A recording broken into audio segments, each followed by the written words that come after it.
Hello, Swamp Fox, and welcome to the September 2025 edition of Fox Chatter. This is the last drill in this fiscal year, which ends on 30 September. The year-end closeouts are always stressful times as we balance our checkbooks and ensure we've met our financial obligations, but this year has been exceedingly difficult. We'll address some of those issues in today's episode so you can have some of the background on why things are happening that may be negatively affecting you as an airman. I will give an update on what to expect for this upcoming drill as we complete a super drill and focus on readiness training. Master Sgt. Josh Pellitier will join us to talk about preventing accidents at the base entrance and some other safety concerns. Mr. Rico Brown, the Director of Psychological Health, will also give us some information on an upcoming event that is aimed at improving our mental health. And of course, we'll have Chief Bowen stop by for his monthly update. Before we dive into our guest speakers, I'd like to take a few minutes to go over some of the recent drama we have encountered with closing out fiscal year 25. Specifically, we've been forced to cancel some AT orders and modify some other orders.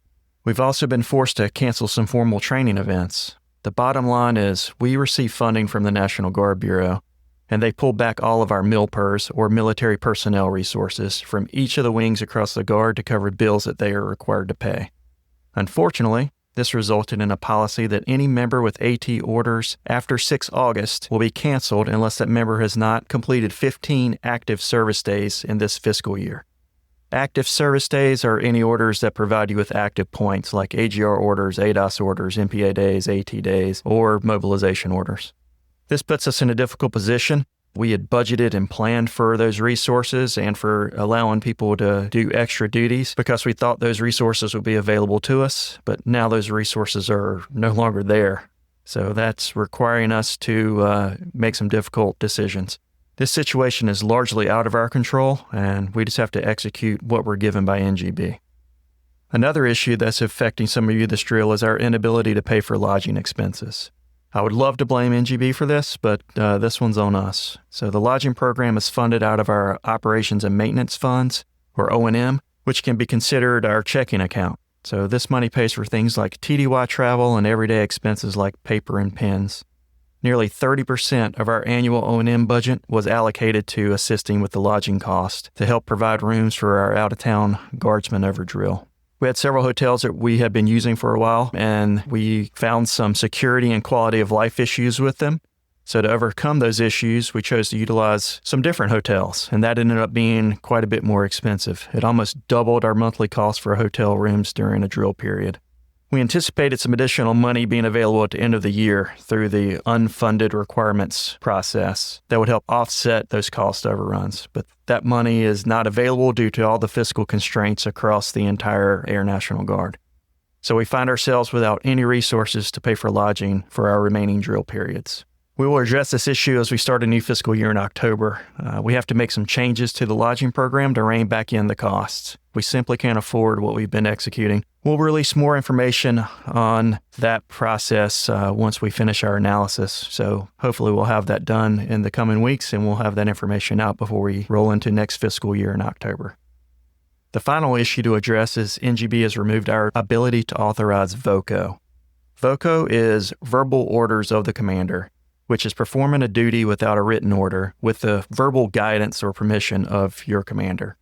An example of VOCO is we divert an F-16 to Charleston with a maintenance issue. To recover that aircraft, we have to send an MRT or a maintenance recovery team down to Charleston to fix that airplane. We often can't wait for orders to route through DTS, so the commander authorizes the team to depart, and then we catch up the DTS authorization later. But VOCO can also apply to ARRO's orders, so any day that is performed without being completely routed and approved through the ARRO system would be considered VOCO. This doesn't seem like a big deal, and it probably isn't when you have a large pool of resources, but our resources have been removed. So this becomes a significant issue if you perform a duty and then we're unable to compensate you because we don't have the resource to pay for it. So NGB would often step in as our creditor and cover any debts we created, but they don't have the money this year because they're forced to pay some bills that they have to cover. So they've instructed us to not allow VOCO for the rest of this fiscal year. So I can't emphasize enough, do not perform any duty or travel without a written, signed, and fully approved order. What we need from each of you in the future is a little bit more planning. So please file your DTS authorizations and vouchers as soon as possible. and then double check them for accuracy before you file them. Complete your arrows requests and make sure they're validated and completely routed through the system before you attempt to execute those orders. If you run into issues, work with your supervisor and give them the background of your situation so they can assist you. We have to work together as a team to make this organization operate smoothly. This is a challenging time for us. We're max performing our budgets and resources and balancing our checkbooks down to the last penny. We're being forced to scale back, but we're also going into a 4-day super drill. I know those seem like opposing ideas, but we're still funded to perform our regularly scheduled drills, and we have to continue to train. So we're going to continue with our drill and adjust to the circumstances. My intent for this drill is to maximize individual and squadron level training events. Squadron commanders should be providing ready airman training events for you to accomplish. Each squadron's events will be tailored to their specific needs. The medical group will be conducting a med flag exercise that's focusing on their ability to accomplish very specific medical skills and to get their medical skills training in a simulated deployed environment. That's going to prevent them from offering any IMR services. So if you need those services, please try to get those during the week if possible. The wing as a whole will be exercising some base-wide training events as well. Some of those events are going to surprise you, but that's the point. We need to practice dealing with situations and not skipping ahead because we know what the answers should be ahead of time. If there is a base-wide announcement for an exercise inject, it applies to everyone, and you are expected to respond to it appropriately.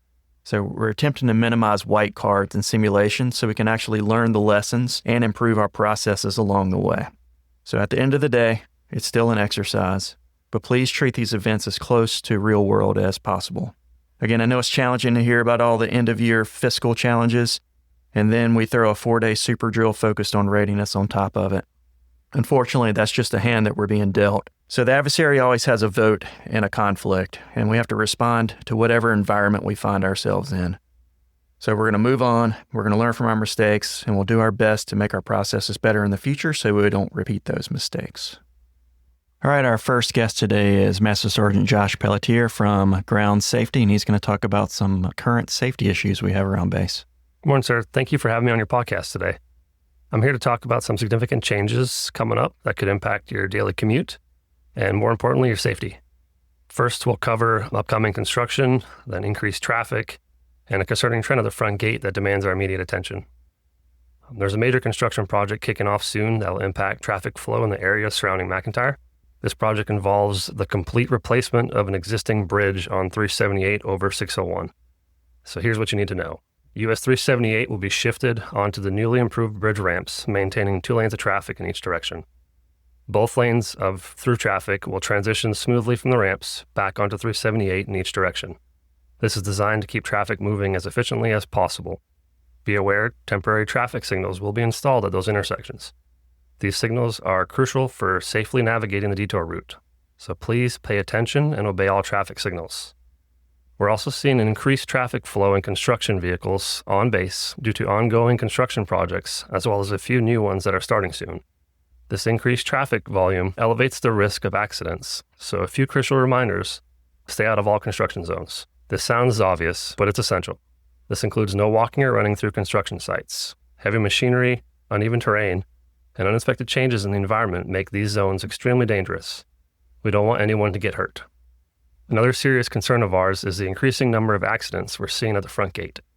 In the past 2 years, we've had 6 accidents there, and tragically, 2 of those resulted in fatalities. We need everyone's cooperation to prevent future tragedies. Here's what everyone needs to know about the front gate. When approaching the base from Columbia, it's crucial to maintain your lane. Do not go around the cones. You can merge after the speed bumps. This is about creating space for vehicles coming from Sumter and allowing them to safely turn onto base. When turning onto the base from Sumter, don't try to shoot the gap or beat the traffic. Wait for a clear and safe opportunity before making your turn. Don't assume the other driver will yield. Unfortunately, 3 of the last 4 accidents happened because someone tried to beat the traffic and collided with a vehicle coming from Columbia. When you're exiting the base and turning left towards Columbia, please hesitate, just for a moment when the light turns green. We've observed a pattern of people running the red light. That extra second could prevent a devastating collision. Let's quickly recap. The essential takeaways to ensure everyone's safety during this period of increased construction and heavy traffic. Be aware of the US 378 bridge replacement project and the temporary traffic patterns it creates. Obey all traffic signals and drive cautiously. Stay out of all construction zones, including walking and running through them. Pay extra attention at the front gate. Maintain your lane, wait for a safe gap, and hesitate before turning left when leaving base. Your safety is our absolute priority. We want you to leave work the same way you came in, safe and sound. Remember, someone is expecting you home tonight. By being alert, patient, and following these guidelines, we can all navigate these temporary challenges safely. Stay vigilant, stay safe, and look out for one another. Yeah, thanks, Josh. Appreciate it. All right, our next guest today is Mr. Rico Brown, our Director of Psychological Health. So, Rico, welcome to the show. Thank you, sir. Appreciate it. All right, so you have a comedy event, this drill, where people can go have a good time, and then hopefully that helps improve their mental health. Yeah, so we're going to invite Brian Carter. He lives in Charleston, but he offered to do the 2 events for us back-to-back on Sunday of drill, the 7th. And I think it's going to be really great. What I like about him is he's non-military, but he's writing all of his jokes from scratch for us. All right, and this is going to be Sunday of drill, 1:30 to 2:15, and then 2:15 to 3:30. Yes, sir. At the 245th Auditorium. That's right. And my hope is to prioritize all the lower enlisted airmen, E4 and below, just because there won't be another space. But yeah. Yeah, so there's also going to be a lot going on that afternoon. Mission Support Group Change of Command and some various things, but we want to get as much participation of this as possible. So if you have folks that are available to go, then please let them go. What is the purpose of this event? Really is to help people understand laughter as a coping mechanism. I think often I've heard kind of naysay the mix between suicide prevention and laughter, but they actually work really well together. I think that dispels some of the myth. When we think about suicide prevention, we're thinking about before the negative thoughts. If we're thinking about laughing, we all do that, right? It's in essence, it's something to do when you're feeling down or depressed or lonely. But laughter is something that brings some hope. It gives you the ability to imagine hope a little bit better than you did before the negative thoughts. It's not necessarily comedy about suicide. It's the exact opposite. It's just comedy, and we're using that to help people feel better, and then hopefully that'll encourage them to consider some other things that'll aid in suicide prevention. Yep. All right, so obviously it's going to be free. So all you have to do is show up and be a willing participant to listen to a guy try to make you laugh. That's right. That's right. And just to kind of debunk some of the things I've heard, suicide prevention and laughter, I was looking at some of the research. Laughter is really supported by a lot of the big researchers like NESW, psychological health. And one of the things that I found interesting is that, there's this concept of pain tolerance. When your dopamine is increased, your endorphins are increased, the serotonin, and your cortisol levels, that chemical imbalance in your body or balance in your body, it increases your ability to tolerate pain, emotional pain specifically. And you can do that while you're healing, right? And so laughter, believe it or not, and sleep actually have some of the same outcomes. So just to debunk some of the things, if you're laughing or you're sleeping, you're actually getting some decreased depression, decreased anxiety, you're sleeping better. So I would invite anybody, if you're feeling bad, find some things to laugh at. The recommendation is about 10 to 15 minutes, 3 times a week.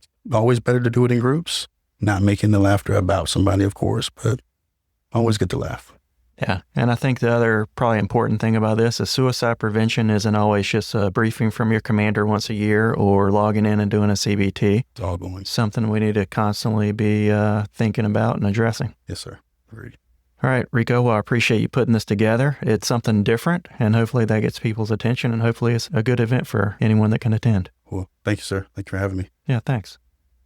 All right, the next guest is Chief Bowen. We got him back for his monthly visit. So, Chief, welcome back. I appreciate it, Colonel. I want to lead off by saying I'm going to have a top 3 all-call Sunday in the Fighter Wing headquarters from 08 to 09. Look forward to seeing all the top 3 senior NCOs there. Obviously, the mission takes priority, so don't put the mission aside to come to this meeting, but I look forward to seeing you all there. My whole objective of getting with each section of ranks is just to get out front, be seen, ask questions. I may not have the answer to the questions, but I know where to go to get the answers to those questions. And as I promised the 5, 6, and the Airmen is I will get back with you. Additionally, this month, I'm hoping to have the South Carolina National Guard CSEL with us, Command Sergeant Major McCall, Some of you are saying, what is CSEL? Well, that is the Command Senior Enlisted for the South Carolina National Guard. He is the top rank enlisted member that represents Major General Stilwell and the Army and the Air side. He's newly appointed as the CSEL for the state, and he has reached out to me wanting to come out to McIntyre and see what we're all about. So if we can make it happen, I am going to be honored to have him there with me at the all-call, and then he and I will get out and I will show him the base a little bit. It's all about getting out in front of you, the enlisted, answering your questions. I will reciprocate and ask you guys and gals some questions as well. Look forward to seeing everyone there. All right, Chief. Thanks. We appreciate it, and thanks for everything you're doing. I appreciate a little bit of time on your podcast. As we wrap up this month's episode, I want to highlight a few changes around the wing. Colonel Hummel will complete his tour as the Mission Support Group Commander, and Colonel Jim Roth will take command of the MSG on Sunday. They will effectively be swapping jobs as Colonel Hummel moves downtown to the TAG office and becomes the Director of Joint Plans. He has done an incredible job running the Mission Support Group for the past several years. We also welcome Colonel Roth and look forward to capitalizing on his experience as a member of our 2023 XAB deployment. As our wing transitions to the new deployable combat wing model, his experience operating in a similar organizational structure is going to be invaluable. And finally, Colonel Corrigan, the Deputy Commander for Sustainment, formerly known as the Maintenance Group Commander, will hand over the reins to Lieutenant Colonel Brian Doyle.